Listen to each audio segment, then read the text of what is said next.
Today we're looking at the sin offering. There are several different offerings, sacrifices in the book of Leviticus, and understanding what each one does, at least in part, can really help us enter into the narrative of Leviticus. Let's jump in.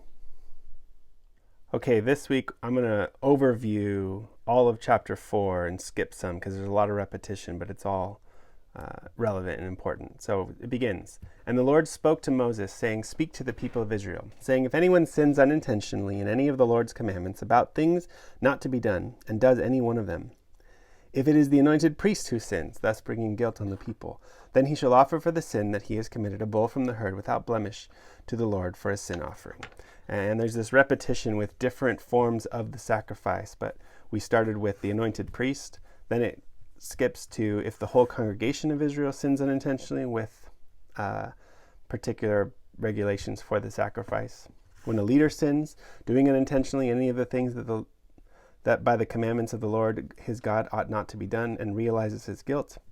And then again, if anyone of the common people sins unintentionally in doing any one of the things that by the Lord's command ought not to be done, and realizes his guilt, or the sin which he has committed is made known to him, he shall bring for his offering a goat, a female without blemish, for his sin which he has committed. And the priest shall make atonement for him for the sin which he has committed, and he shall be forgiven. And this phrase repeats throughout as well.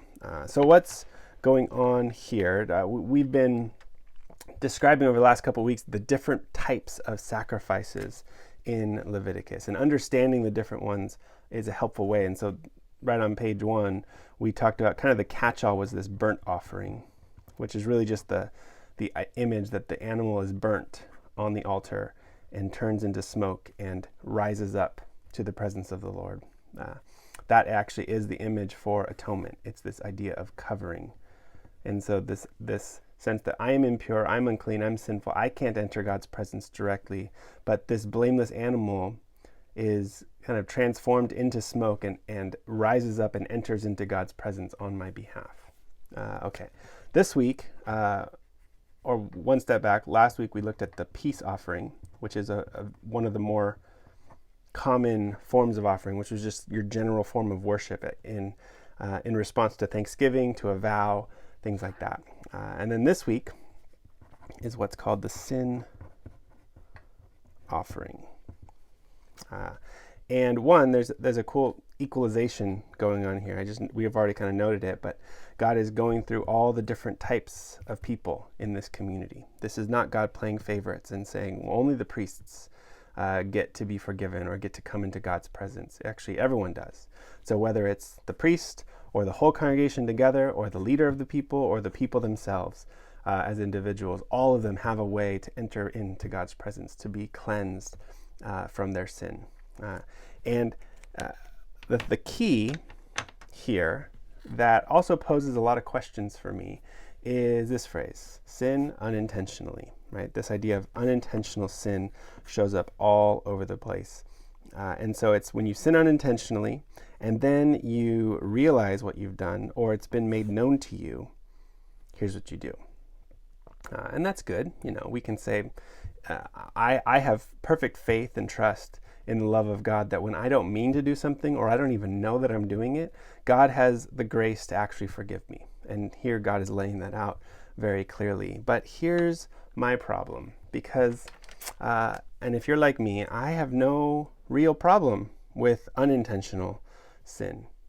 I do have enough faith that God will forgive us when we don't know or don't mean to do the things that we're not supposed to do. My problem, of course, is intentional sin. What to do about that? In this chapter, and actually all throughout Leviticus, there is no way to get rid of intentional sin. It's when I mess up, when I don't mean to, and I realize my guilt, here's the practice. And my question is, God, what do I do when I actually do mean to? When I'm in open rebellion against God? When I know exactly what I'm doing and I'm incurring guilt on myself on purpose, what do I do then? And put a pin in that, because we're going to keep coming up upon this question. But here, this sin offering so-called, doesn't actually deal with intentional sin. It deals with unintentional sin. One other important way into this is that actually this word sin offering, in other translations, they draw this out a little more clearly, but you can also translate this as purification offering. And the more I sit with that, I actually think this makes more sense. And you can see it when the way that it comes up again. It's purification. This is the idea that if I am tainted by the sin and the filth of this world, I can't just enter willy-nilly into the presence of God, right? And so this is more about kind of this ritual purity. I need to do something to be ready to enter in to the sanctuary, to be ready to come into the presence of God. And actually, when you see where sin offering shows up throughout the rest of the book of Leviticus, we won't go there, but if you go to, for instance, chapter 12, verse 6, this is about giving birth. Giving birth is not sinful, but you're not going to go straight from giving birth without even cleansing yourself or your child and rush right into the sanctuary. There's this sense that I need to be purified before I enter in. In chapter 14, verse 13 and following, it's about being cleansed from leprosy. You had a skin disease and you were cleansed. Now I offer this sin offering, or really it's a purification, it's a ritual cleansing, so that I can be reestablished in the community. Or again in chapter 15, verse 30, for any kind of bodily discharge. So all of these, as we look at that, this is really more about ritual purity. None of these are inherently sinful in the way that we use this word sin today. It's really more about purification. So we got to get to the question of, well, what do we do with intentional sin?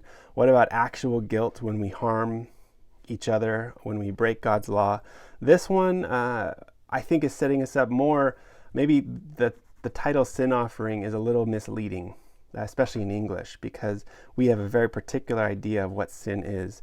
But for the ancient Israelites, they were also very concerned with this idea of ritual purity. How can I possibly enter into the presence of the God of life when I am tainted with death and sin and decay? And so this was really more of a way of God saying, I want a relationship with you.